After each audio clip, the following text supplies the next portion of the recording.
kas see on õigustatud, et üldiselt siiski ministrid ja ametnikud saavad lahkumise eest hüvitist, nagu selgus siin Jaak Aabi puhul, et saavad ka siis, kui nad on lahkunud skandaali tõttu, on pidanud ise lahkuma?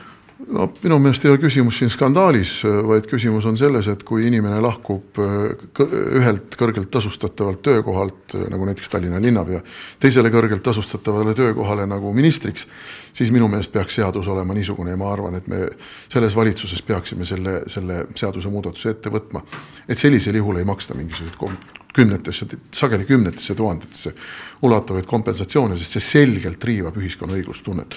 Nüüd skandaalide puhul on ikkagi küsimus selles, et kui me räägime Marti Kuusikust, siis mina ütleksin, et antud juhul, kus tema perekonna elu on ruineeritud, kogu tema perekond on pandud löögi alla ja peab käima silmad maas ja seina ääri mööda, no ma isegi ütleks, et see valuraha oleks täiesti kohane. Mida te tunnete, et kas tuleb üle vaadata nende preemiate ja lahkumishüvitiste temaatika?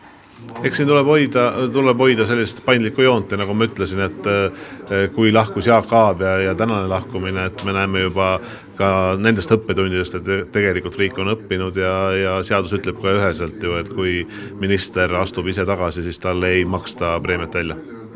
Jah, me näeme, et siin see süsteem on paigast ära. See süsteem loodi algselt, ma mäletan 90. aastate keskel, kui ka mina alustasin Välisministeeriumis teenistust selleks, et kui inimene riigiteenistusest ära läheb, ei leia võib-olla kohe töökohta, et tal oleks mingisugune pehme maandumine, et ütleme seal mingi paari kuu puhvri raha. No nüüd me näeme, et meil on tegelikult veerand sajandi jooksul tekkinud selline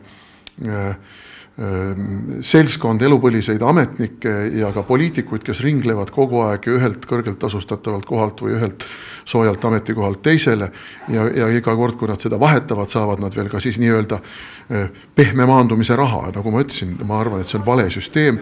Ma arvan, et need inimesed, kes lähevad ühelt kõrgelt tasustatavalt töökohalt teisele, ei peaks neid valurahasid saama. Minu arvates tuleb see süsteem üle vaadata.